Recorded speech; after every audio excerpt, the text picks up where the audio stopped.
Ya, selamat pagi. Kita pagi ini akan membahas tentang ERD. Kalau kemarin pertemuan yang lalu kita sudah membahas tentang model entity, ya, tabel, ya, membuat tabel, model data yang berupa tabel, maka kita mulai masuk kepada sebuah istilah yang disebut dengan sistem database.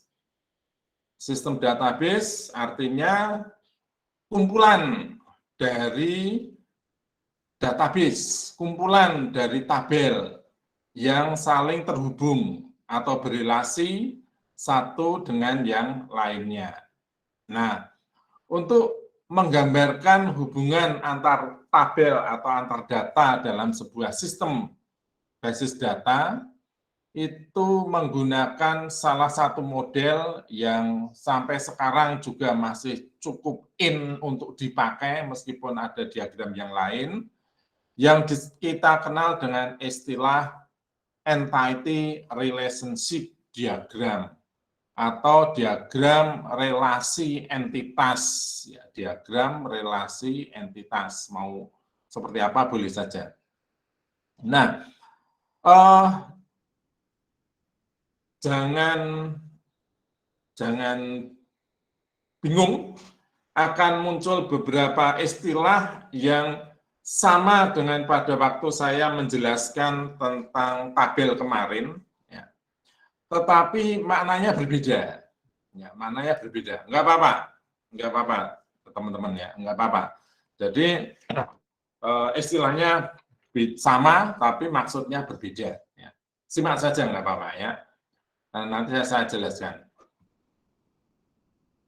Ini adalah simbol yang digunakan dalam diagram ER. Ada persegi panjang yang menyimbolkan entitas. Entitas itu apa? Entitas itu adalah kumpulan sesuatu yang bisa diidentifikasi dan mempunyai atribut yang sama. Nah, kemarin kita sudah bicara tentang entitas juga sebenarnya. Atributnya itu sama. Lalu ada gambar apa ini?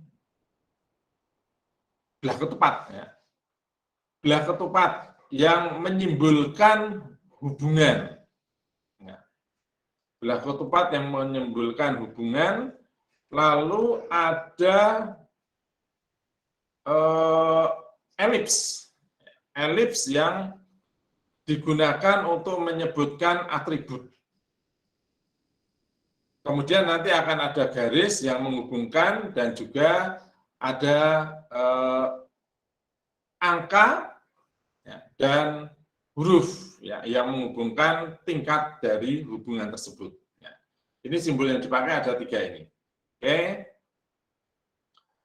Di dalam sebuah model diagram relasi entitas atau entity relationship diagram, komponennya ada 5 entitas itu sendiri, karena setiap entitas ada atribut, ya, maka entitas dan atribut akan menyatu. Kemudian relasi yang menghubungkan entitas-entitas tersebut, lalu derajat kardinalitas. Derajat kardinalitas itu bagaimanakah tingkat hubungan antara satu tabel dengan tabel yang lain, antara satu entitas dengan entitas yang lain. Nah, jadi ini relasi itu sudah berbeda, tidak sama dengan relasi yang kemarin. Kalau kemarin yang disebut relasi itu adalah tabel, maka kalau yang sekarang relasi adalah hubungan, ya, berbeda. Lalu kemarin juga sudah ada primary key, maka di sini juga akan dibahas primary key. Primary key nanti juga akan diberi penanda di dalam model ini. Ya. Nah, kita masuk pertama tentang entitas, tadi juga sudah saya singgung. Entitas adalah sebuah objek yang mewakili sesuatu dalam dunia nyata. dapat dibedakan antara satu dengan yang lainnya. Unik. Jadi ini kumpulan ya, bukan hanya satu, tapi kumpulan. Ya, yang mana satu dengan yang lain itu bisa dibedakan. Dan mengapa mereka mengumpul dalam satu entitas? Karena mereka mempunyai atribut-atribut yang nyata, yang berbeda dengan entitas atau kelompok yang lain. Ya, contohnya kemarin adalah ya ini memiliki atribut yang mendeskripsikan karakteristik. Ya, maka kemarin juga ada tugasnya saudara membuat tabel, ya, kemudian diberikan atribut. Nah, atributnya itu harusnya ada penjelasan. Saya belum lihat hasil tugasnya. Semoga hari ini saya bisa lihat dan kemungkinan akan saya bahas di minggu depan. Nah, apakah contoh entitas itu? Nah, entitas yang fisik, yang terlihat nyata. Ada entitas mobil, rumah, manusia. Nah, ini kan jelas sekali. Ya. Mobil dengan rumah sama nggak? Beda. Beda. Rumah punya nomor rumah. Mobil punya nomor polisi. Punya nomor rangka. Punya nomor polisi, punya nomor rangka, punya nomor mesin, ya kan? Nah, tapi sekarang mobil dipakai untuk rumah, ya ngirit saja mungkin ya, karena mobilitasnya tinggi, rumah hanya dipakai untuk tidur, ya mengapa tidak tidur di mobil saja? Jadi tidak perlu beli rumah. Itu konsep orang modern seperti itu malah. Jadi akhirnya beli mobil lah dia, yang sekaligus didesain untuk menjadi rumah. Itu sudah masuk ke situ. Tapi tidak mungkin rumah dijadikan mobil, ya kan? Nah, rumah, mobil ini beda. Rumah juga beda dengan manusia, ya kan? Nah, bahkan manusia itu pun juga berbeda dengan pegawai. Pegawai itu manusia, ya. Tapi tidak semua manusia itu pegawai. Nah, lalu pertanyaannya, mengapa orang ini disebut pegawai? Mengapa dia tidak disebut pegawai? Nah, menarik kan? Oh, ternyata dia mempunyai nomor karyawan, misalkan identitas nomor karyawan, punya atribut nomor identitas karyawan. Dengan adanya atribut nomor karyawan itu, maka seseorang layak untuk dianggap sebagai seorang pegawai. Sedangkan kalau orang tidak mempunyai nomor induk karyawan, ya berarti dia juga bukan pegawai, tapi dia manusia. Nah, itu ya, menarik untuk seperti ini. Juga sama dengan yang saya tanyakan, saya contohkan kemarin. Saya dosen, Anda mahasiswa. Mengapa Pak Anda tidak disebut dosen? Ya, padahal saudara bisa ngajar juga, ya, tapi nggak disebut dosen. Karena saudara tidak mempunyai nomor induk dosen. Nah, kan? Yang terdaftar, kalau sekarang terdaftar di Dinas Pendidikan, ya, Kementerian Pendidikan. Kalau tidak terdaftar di sana, ya saudara tidak dianggap sebagai seorang dosen. Mengapa saya tidak dianggap sebagai mahasiswa? Karena saya tidak mempunyai nomor induk mahasiswa dari sebuah kampus. Kalau mungkin 6 tahun, 10 tahun yang lalu, saya bisa mengatakan saya juga mahasiswa. Meskipun saya dosen, saya juga mahasiswa. Karena saya mempunyai nomor induk mahasiswa di sebuah perguruan tinggi.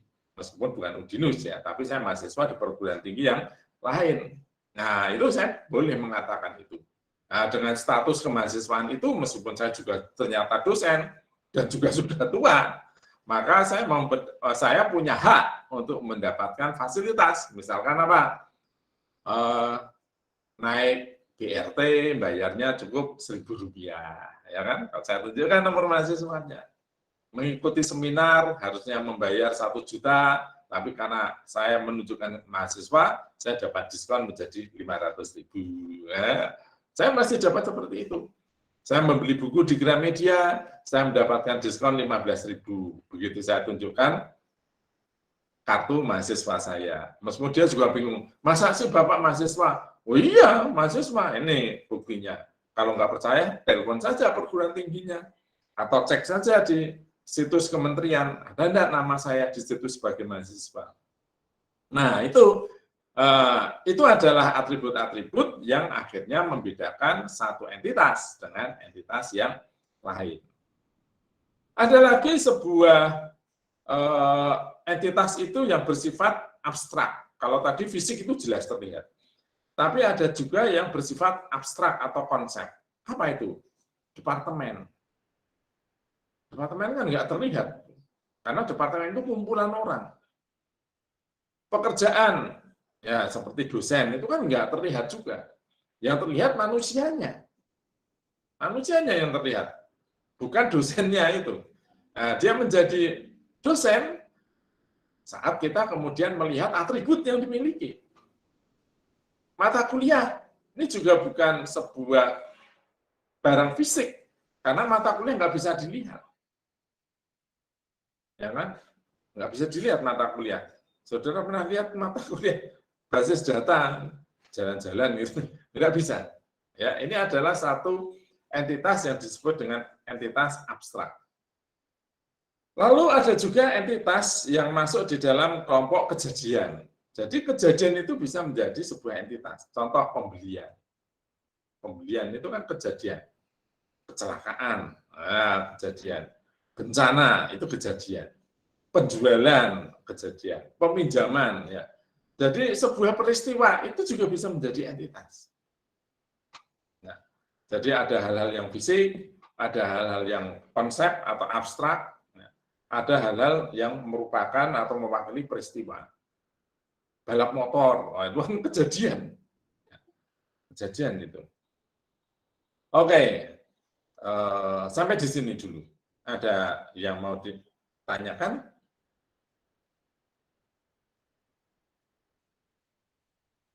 Cukup jelas tentang entitas dulu ini.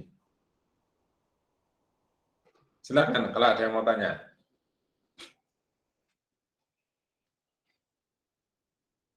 Mungkin ada yang tanya, Pak, kalau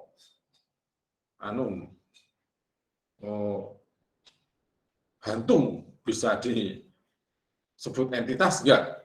Ya bisa saja, bisa. Kalau kamu bisa menemukan atributnya. Kalau ada yang bisa menemukan atributnya, silakan saja itu mengidentifikasi hantu itu. Itu termasuk abstrak nanti, tidak semua orang bisa melihat, ya kan? Nomor induk hantu mungkin saya tidak tahu itu. Ya, ada silakan kalau ada yang mau bertanya. Nggak ada? Saya lanjut. Oke.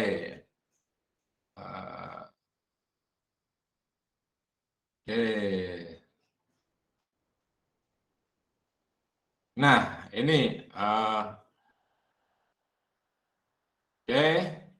Baik. Saya ambil satu contoh bagaimanakah penggambarannya. Ya. Ada entitas pegawai. Ya, entitas pegawai yang mempunyai atribut NIP, nama, alamat, agama, jenis kelamin. Dan departemen yang mempunyai atribut nomor, nama, dan lokasi. Bagaimanakah kita menggambarkannya? Nah, seperti di bawah ini. Departemen. Jadi, kotak ini adalah menunjukkan nama entitasnya, yaitu departemen. Sedangkan atributnya ditulis atau dituliskan di dalam simbol-simbol elips. Jadi atributnya ada 3 di sini. Nomor, nama, dan lokasi. Nah, itu tentang penggambaran, ya, penggambaran. Oke, ini cukup jelas ya untuk menggambarkan seperti ini. Nah, saudara nanti bisa mengambil latihan untuk pegawai. Pegawai simbolnya gimana? Ya, kotak pegawai, ya, kemudian atributnya berupa elips ini. Ada NIP, ada nama, ada alamat, ada agama, ada jenis kelamin. Silakan saja letakkan di mana elipsnya ini hanya masalah estetika saja, keindahan. Ya. Mau di atas, mau di samping-samping, boleh. Ya, tapi biasanya sih mengumpul, karena nanti kalau sudah direlasikan, wah ini akan harus ditata ulang. Tapi kembali lagi saya katakan bahwa menata ini hanyalah sebuah estetika saja, keindahan saja. Ya. Oke, nah kalau tidak ada pertanyaan, saya lanjut ke jenis entitas. Entitas itu ada beberapa macam yang disebut dengan entitas kuat dan entitas lemah. Entitas kuat adalah entitas yang memiliki atribut kunci atau kemarin disebut dengan primary key, ya, kunci primer. Ya. Entitas yang memiliki atribut kunci. Kemarin di dalam saya menjelaskan tabel juga sudah saya tinggung bahwa sebuah tabel, kemarin bahasanya relasi ya, tapi sekarang kita pakai istilah tabel saja lah. Karena ini juga ada kata relasi yang artinya berbeda ya. Tabel itu itu bisa mempunyai kunci primer. Apakah setiap tabel harus punya kunci primer? Tidak, jawabnya. Nah, kalau tabel itu tidak mempunyai kunci primer, maka tabel itu disebut sebagai entitas lemah. Entitas yang biasanya berasal dari atribut dari entitas lain, kumpulan dari entitas yang lain. Entitas atau kalau kemarin ngomongkan tabel ya, relasi ya. Karena sekarang kita jangan ngomong relasi di sini. Kita ngomong tabel. Entitas itu tabel boleh lah. Nah, entitas yang berasal dari kumpulan atribut-atribut yang lain itu disebut sebagai entitas lemah. Kalau entitas kuat adalah entitas yang mempunyai kunci primer. Nah, kunci primer ini nanti juga tidak hanya satu atribut, bisa saja gabungan dari beberapa atribut, itu boleh. Yang penting ada kuncinya, itu akan menjadi sebuah entitas yang kuat. Jadi entitas lemah itu bisa menjadi kuat selama dia kemudian mempunyai atribut kunci. Nah, biasanya atribut kunci ini bisa satu, tapi bisa juga banyak, atau gabungan. Oke. Nah, keberadaan dari entitas lemah ini tergantung dari entitas yang lain. Biasanya ini muncul karena ada relasi. Ya, jadi tergantung dari entitas lain. Kalau tidak ada entitas lain, maka entitas lemah ini tidak muncul. Contohnya di sini adalah tanggungan. Entitas tanggungan disebut sebagai entitas lemah karena data seorang pegawai, jika data seorang pegawai itu dihapus, maka tanggungannya juga terhapus. Ya.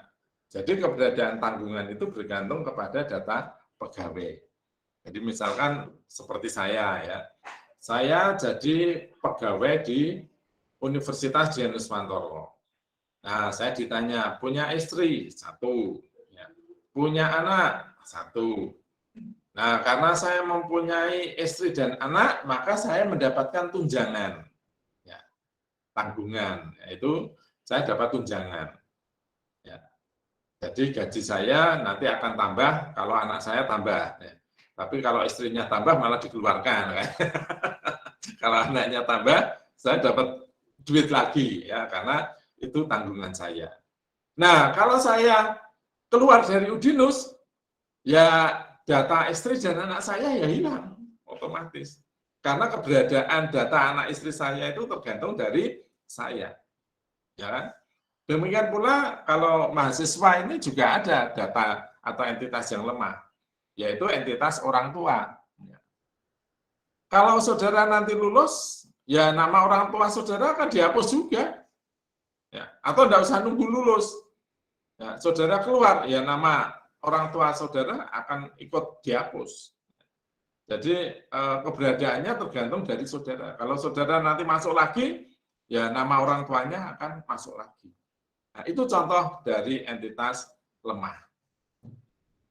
Oke, ada pertanyaan dari sini? Entitas kuat dan entitas lemah? Silakan.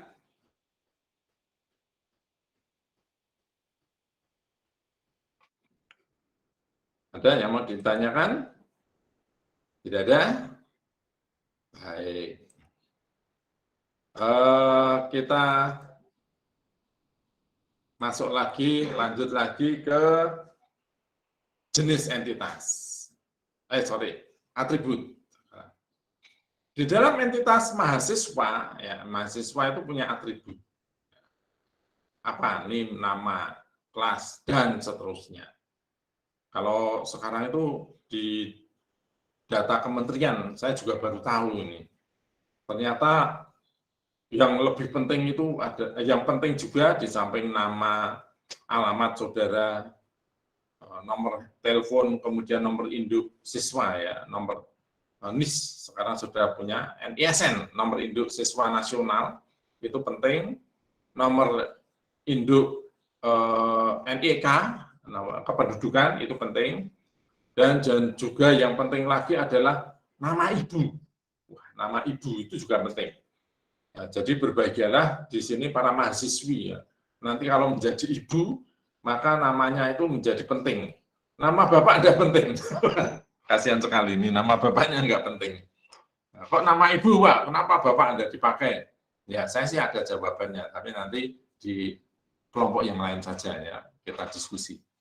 Nah, atribut-atribut itu, nama, NIM, nama, kelas, dan seterusnya itu, lalu disebut juga dengan istilah field kemarin. Cukup jelas, ya? Field. Ya, kemarin sudah cukup jelas. Oke. Nah, sekarang hubungan. Nah, kalau kemarin relasi itu adalah tabel, maka di sini, di pertemuan ini, di topik ini, relasi adalah hubungan. Ya, maka saya tidak menggunakan istilah relasi untuk tabel. Kita ngomongkan tabel saja. Nah, relasi adalah hubungan.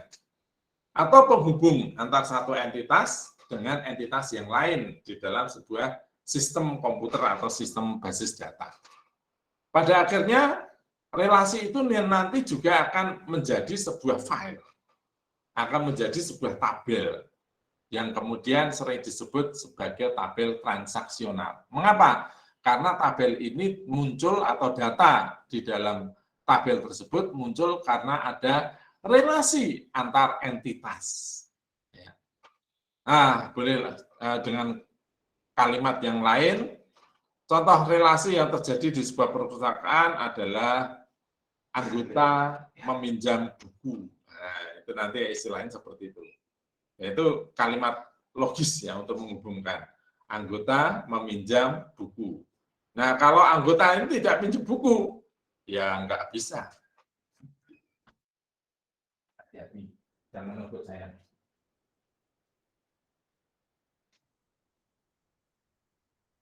Oke, jadi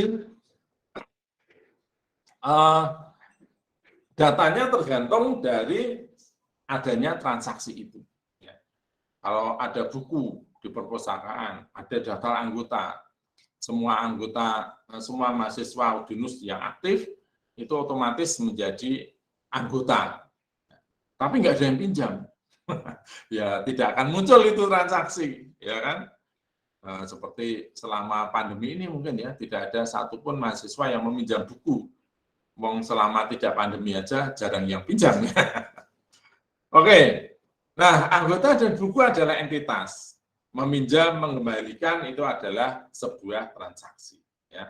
Relasi antara anggota dengan buku. Ya. Oke, silahkan pahami untuk relasi ini. Kalau ada pertanyaan, silahkan untuk bertanya, jangan ragu-ragu.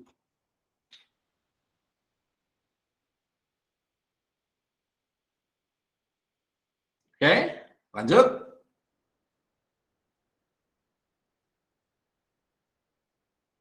Nah, bicara tentang relasi, ternyata juga ada macam-macam relasi. Relasi yang disebut dengan unary, bila relasi itu hanya melibatkan satu entitas. Melibatkan satu entitas. Jadi, entitas itu berhubungan dengan dia sendiri. Nah, sebentar, ada contohnya. Apa contohnya? Kok relasi antar satu entitas gimana? Ya, misalkan mahasiswa. Ya.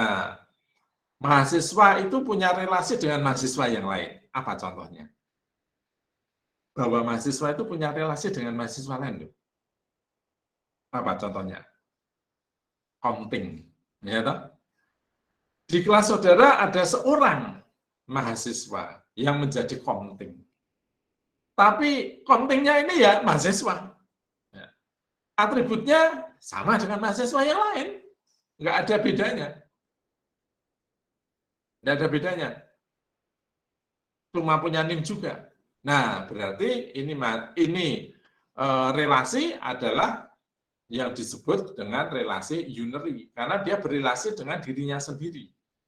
Mahasiswa yang menjadi komting. Nah, jadi mengkomtingi siapa? Mahasiswa itu juga. Yang jadi komting mahasiswa, yang dikomtingi mahasiswa. Maka relasinya adalah relasi antar entitas mahasiswa itu sendiri. Maka disebut dengan unary. Nah, lalu ada relasi yang disebut dengan binary. Binary tahu ya, dua ya, berarti melibatkan dua entitas. Ini nanti relasi yang paling banyak digunakan dan sebaiknya ini saran saya untuk memudahkan membuat program aplikasi. Ya, maka usahakan tabelnya yang berrelasi itu adalah binary. Ya, jadi hanya melibatkan dua entitas, hanya melibatkan dua tabel kalau nanti menggunakan istilah tabel. Kalau lebih dari itu kangelan. Kalau cuma satu, ya angel juga. Ya, toh? Maka binary itu yang paling populer karena memang itu yang paling memudahkan. Dan sebaiknya relasi dibuat menjadi binary. Dan yang ketiga adalah ternary, yaitu bila relasi ini melibatkan lebih dari dua entitas. Bisa tiga entitas atau lebih. Ya, secara konsep sih oke-oke saja. Secara konsep oke-oke saja nanti. Kita menggambarkan entah itu unary, entah itu sampai dengan ternary. Oke. Tetapi sebenarnya di dalam pembuatan aplikasi akan sangat sulit kalau kita membuat program yang melibatkan satu entitas atau tiga entitas atau lebih. Itu sulit. Sehingga biasanya akan dibuat menjadi biner juga.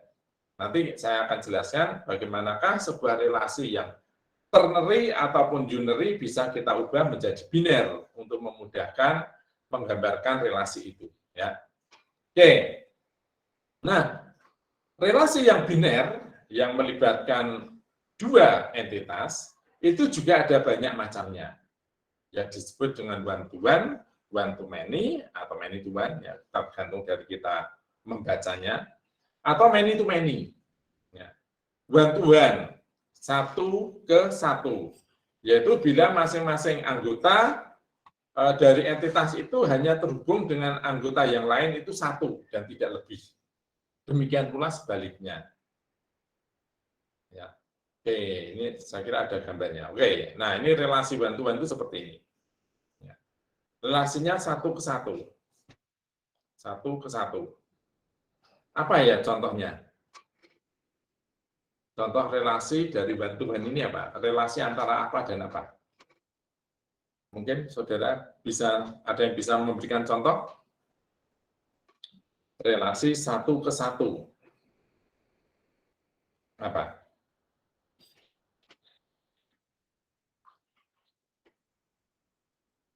Bagian ya, dengan karyawan. Nah, tabel karyawan dan tabel bagian atau departemen.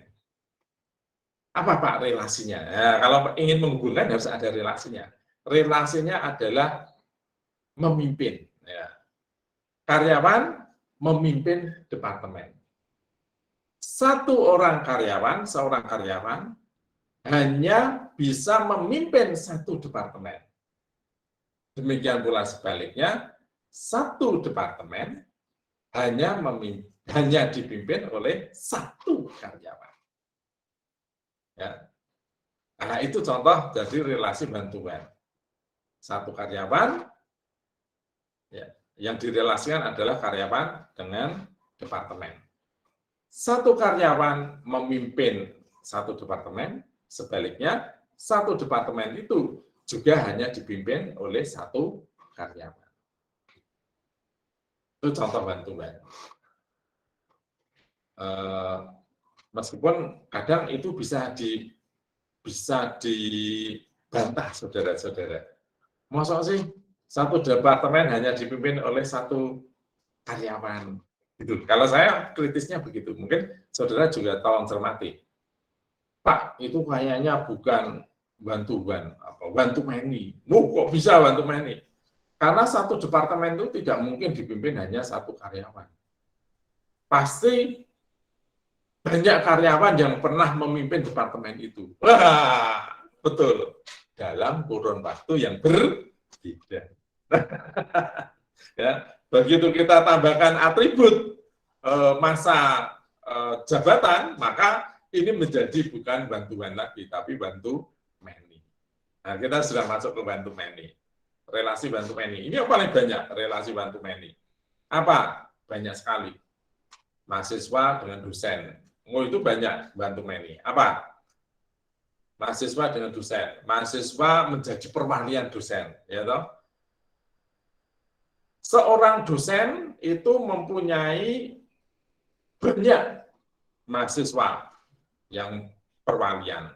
Sebaliknya, seorang mahasiswa hanya punya satu dosen wali.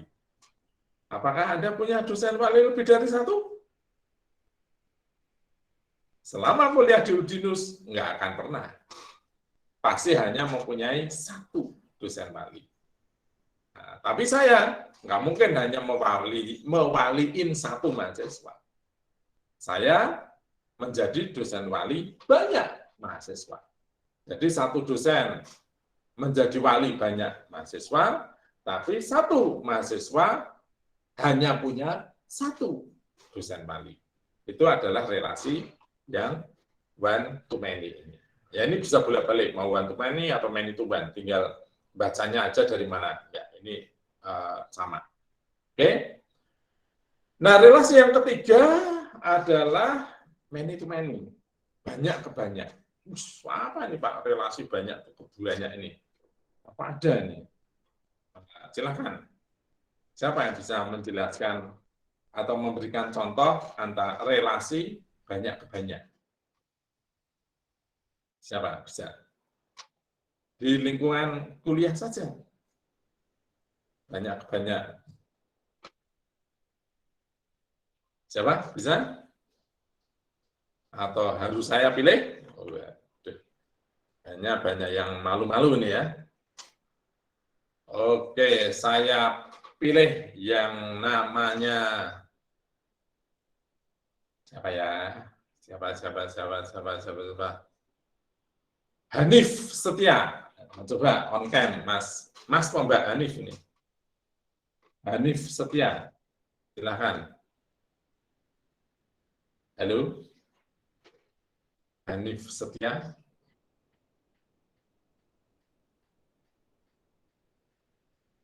Wah. Tidak ada. Jeremia Prapoto. Silakan. Coba berikan contoh relasi yang many to many, banyak ke banyak. Ya. Kalau tadi saya sudah memberikan contoh relasi yang satu ke banyak, kemudian relasi satu ke satu, ya, maka yang banyak ke banyak, silakan. Mas Jeremia Prawoto. Ada, Mas Jeremia? Silakan, on cam. Tidak ada juga. Siapa yang ada nih? Oke. Mau nyoba, Pak. Ya, ya, oke. Enggak. Mahasiswa dengan boleh, mata Mas kuliah. Ya, silakan. Apa? Mahasiswa dengan mata kuliah, Mahasiswa Pak. dengan mata kuliah. Oh.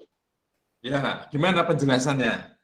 Kan soalnya misalnya satu mahasiswa ada 2 mata kuliah, mahasiswa yang lain kan belum tentu sama mata kuliahnya, Pak. Ya. Oke, jadi kalau menjelaskan bolak-balik ini. Misalkan tabel A adalah mata kuliah, ya. Tabel B adalah mahasiswa. Nah, kita ambil di sini. Sorry. Ya. Tabel A ini mata kuliah, tabel B mahasiswa. Bagus nih Mas Dimas. Relasinya adalah banyak ke banyak. Apa maksudnya? A mata kuliah, atau saya dari mahasiswa ya. Setiap mahasiswa mengambil lebih dari satu mata kuliah. Yalah, sebelum sampai terakhir, pasti mahasiswa itu mengambilnya lebih dari satu mata kuliah. Kalau mengambil mata kuliah skripsi, justru hanya satu, nggak boleh yang lain. Ya. Jadi, satu orang mahasiswa mengambil banyak mata kuliah. Lebih dari 2. Sebaliknya, satu mata kuliah ini pasti diambil oleh lebih dari satu mahasiswa. Ya. Kalau satu mata kuliah hanya diambil oleh satu mahasiswa, nggak akan jadi kelas. Maka relasinya adalah satu mata kuliah juga diambil oleh banyak mahasiswa. Satu mahasiswa mengambil banyak mata kuliah, satu mata kuliah diambil oleh banyak mahasiswa. Itu contoh dari relasi many to many. Terima kasih Mas Dimas jawabannya. Baik, Pak. Oke, ada pertanyaan?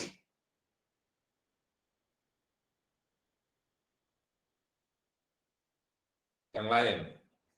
Cukup jelas? Oke. Nah,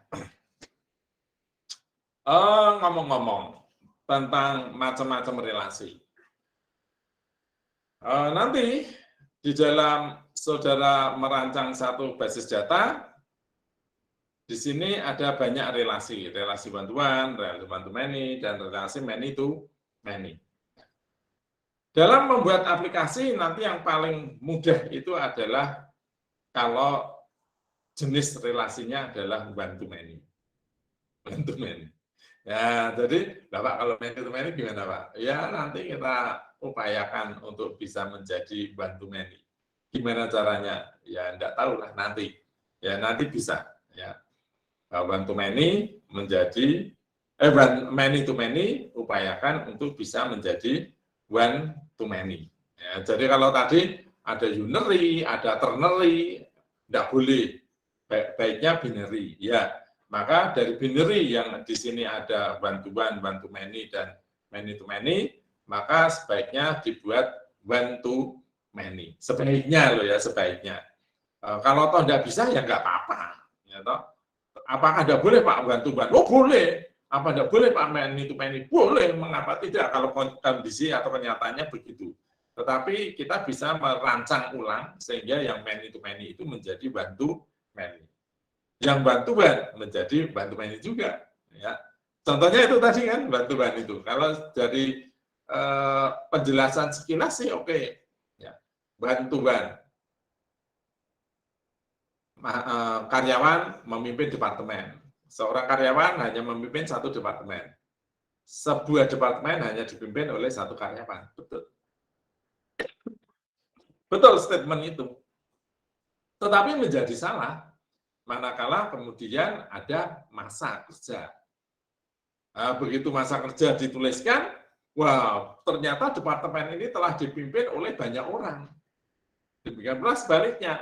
Ternyata seorang ini pernah memimpin beberapa departemen pada kurun waktu yang berbeda. Nah, itu relasinya sudah menjadi one-to-many, tidak lagi one-to-one. Atau malah mungkin many-to-many.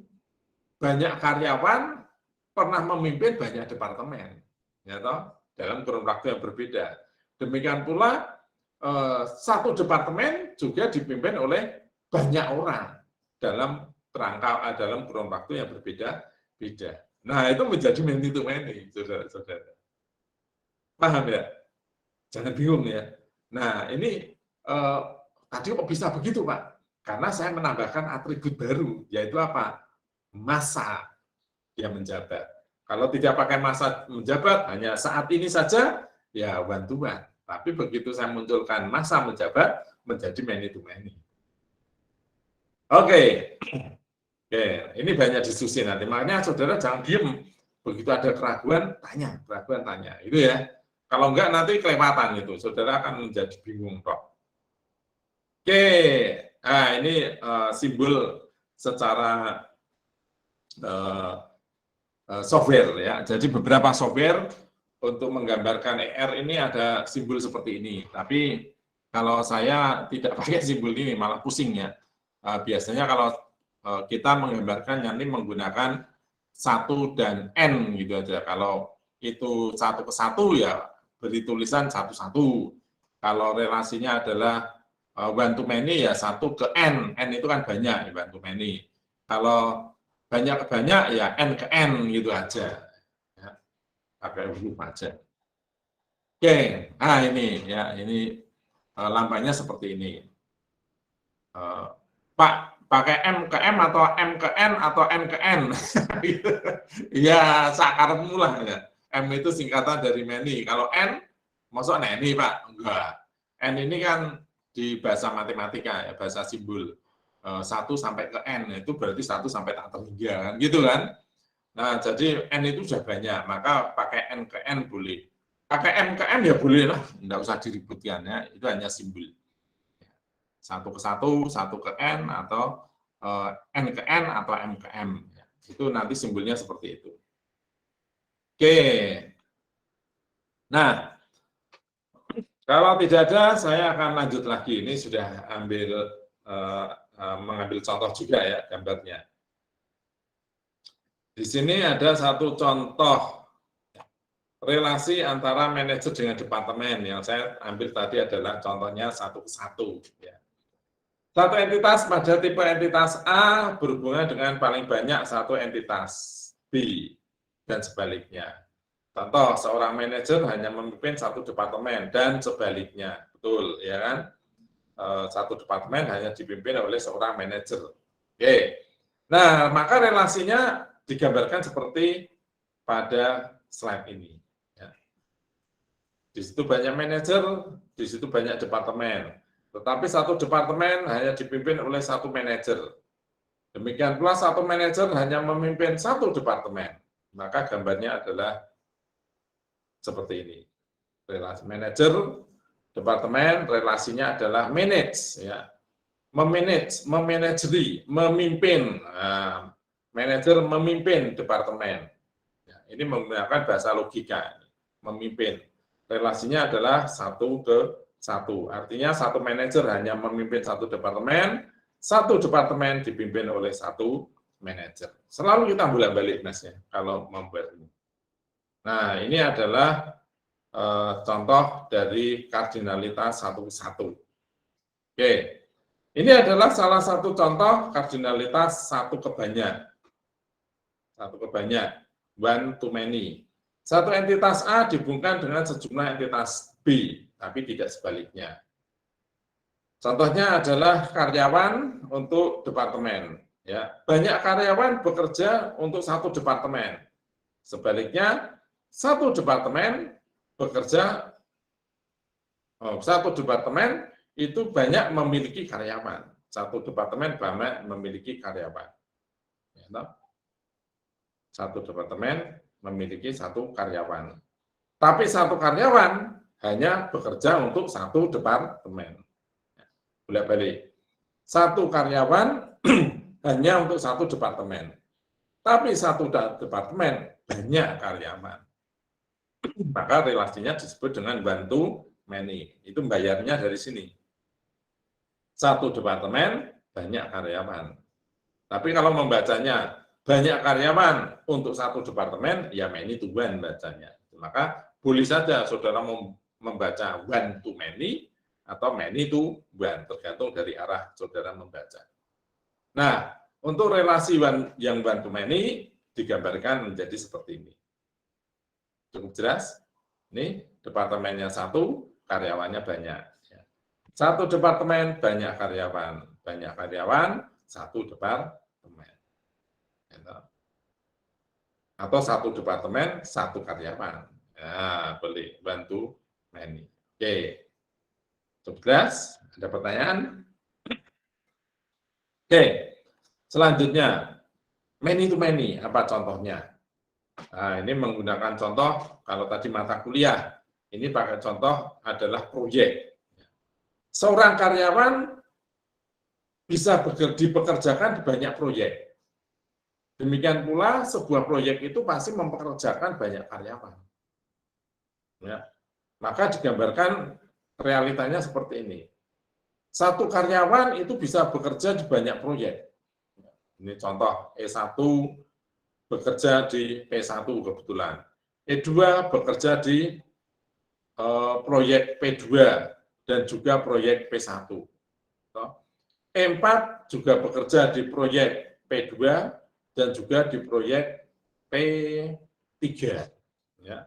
Jadi banyak karyawan bekerja di banyak proyek.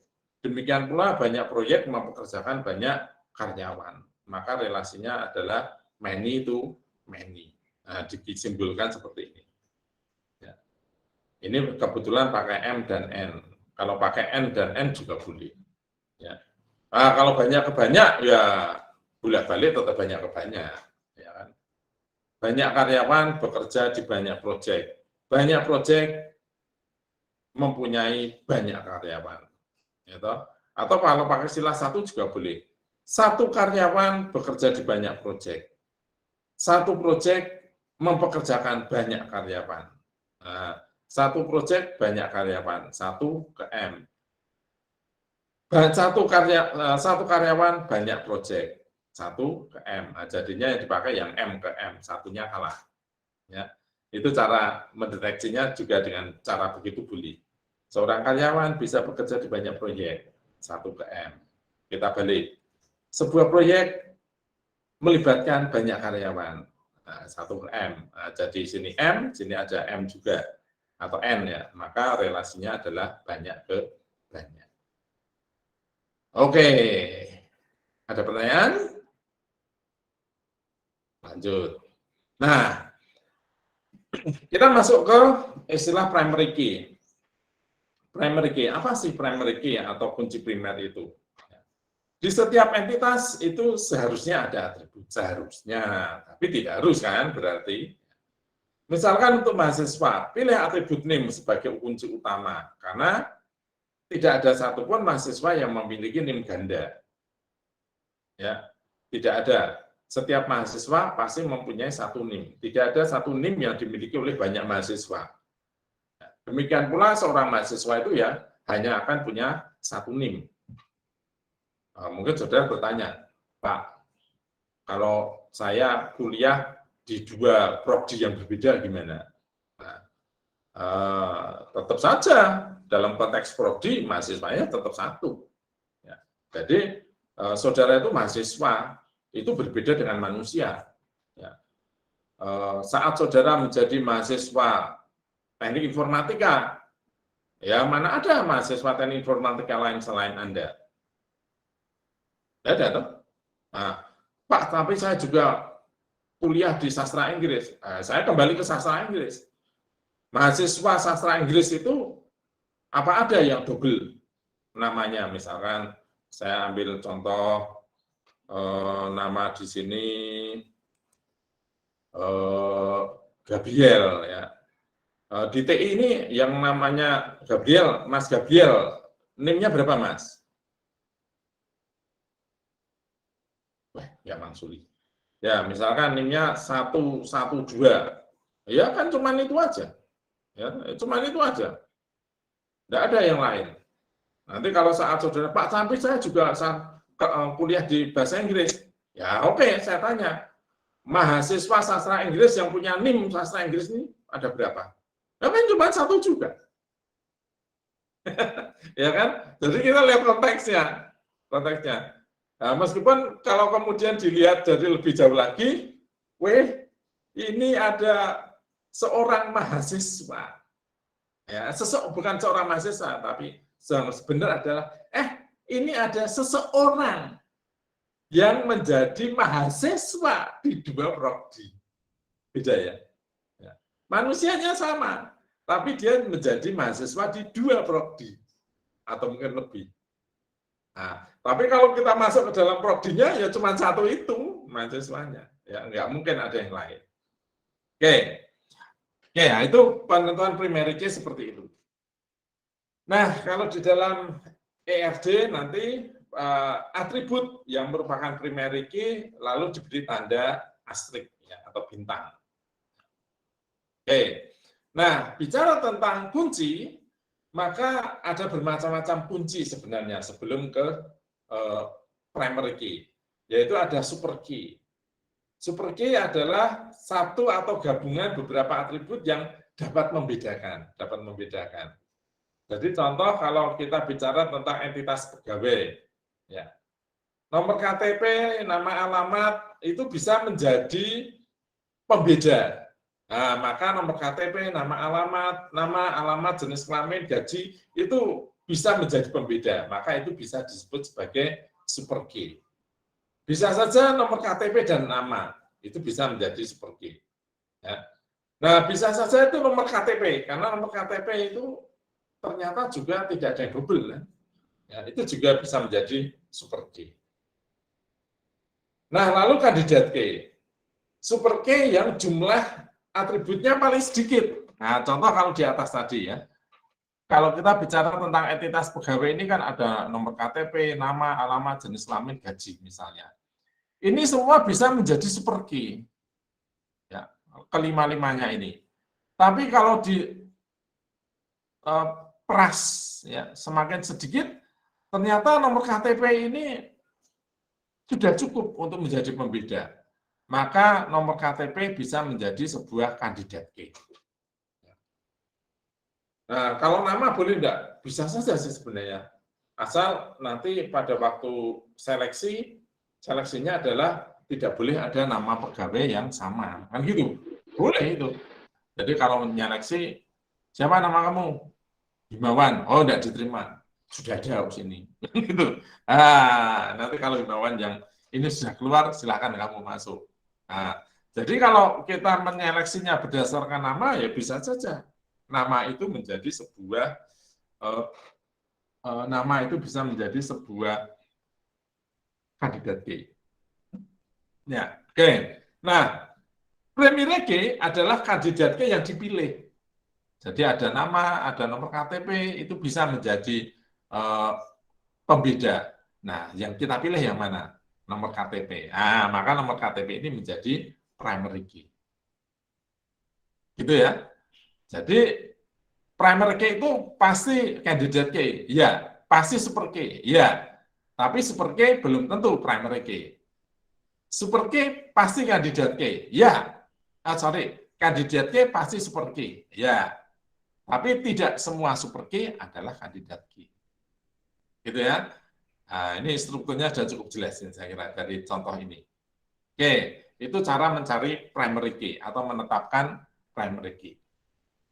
Nah, ini contoh dari sebuah diagram ER, dari sebuah lingkungan perpustakaan. Ya, jadi cukup komplit ini. Tadi Mas Dimas sudah memberikan contoh untuk mahasiswa. Ya. Saya memberikan contoh untuk kepegawaian. Sekarang contoh untuk perpustakaan. Wah, nanti mungkin ada yang contoh untuk jual beli, silahkan. Oke, di dalam perpustakaan ada entitas buku. Ada entitas anggota, tadi juga sudah saya singgung. Nah, lalu dia melakukan transaksi. Nah, transaksi ini apa? Meminjam. Ya. Relasinya bagaimana untuk menentukan relasinya? Ya, tanya saja, satu buku bisa dipinjam oleh banyak anggota? Ya, bisa. Ya. Satu anggota bisa memanjam banyak buku? Oh ya, bisa. Nah, kalau satu anggota banyak buku, satu buku bisa banyak anggota dipinjam banyak anggota, maka relasinya adalah many to many. Ya, many to many. Nah, itu. Oke, mungkin ada yang protes, protes. Ada yang punya ide yang berbeda?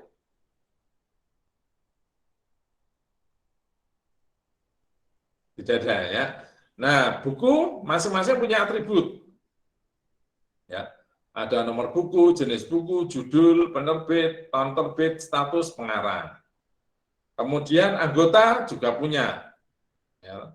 Nomor anggota, nama, alamat. Nah, kalau sekarang kita bicara buku. Kira-kira buku ini bisa jadi primary key apa? Nah, nomor buku. Ya toh? Nomor buku ini bisa unik. Atau kode buku. Ya. Sedangkan anggota, mana yang jadi primary key? Nomor anggota. Ya toh? Nah, kalau di ini perpustakaan kampus, ya tidak perlu pakai nomor anggota, pakai saja NIM. Ya, kenapa harus pakai nomor anggota? Ya, nambah-nambahi, karena pasti nomor anggota unik, nomor NIM juga unik, ya double malah ya. Mendingan yang pakai yang sudah ada, yaitu NIM saja. Nah, sekarang kita bicara relasi. Apakah relasi ini bisa punya atribut?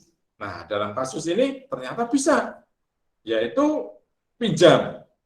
Itu bisa punya atribut kapan pinjamnya, ya toh? Terus kapan kembalinya,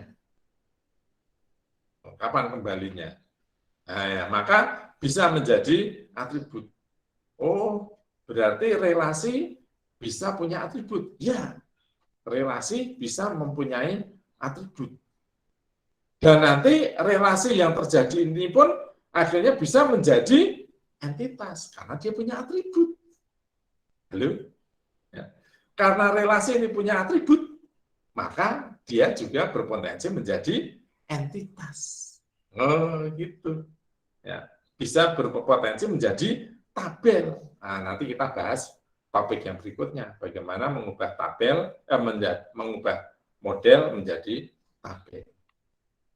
Oke? Nah, dari beberapa contoh ini, silakan saudara kerjakan latihan 1 atau latihan 2 boleh ya. Jadi saya tidak meminta saudara membuat 2, tapi pilih saja satu. Apakah saudara mau membahas tentang entitas bisnis, ya, persediaan barang, ada pemasok, kiriman barang, ataukah saudara akan membahas tentang entitas informasi akademik. Salah satu saja. Dan tolong nanti satu tugas ini dipegang dan dipahami semakin dalam lagi. Ya, jadi tidak usah membahas 2, tapi bahas satu saja. Yang kelak saudara akan mendalami lebih dalam lagi. Jangan ganti-ganti. Gitu ya. Oke. Jika tidak ada persoalan, pertanyaan, saya akhiri pertemuan pada pagi ini. Selamat pagi, jangan lupa mengerjakan tugas, tapi forumnya belum saya buat, nanti absennya juga tetap di Ciadin saja. Ya, jadi forumnya tidak saya isi, tapi assignment, ya seperti yang kemarin. Selamat pagi. Pagi. Pagi, Pak. Terima kasih, Pak. Terima kasih, Pak. Terima kasih, Pak. Terima kasih, Pak. Terima kasih, Pak. Terima kasih, Pak.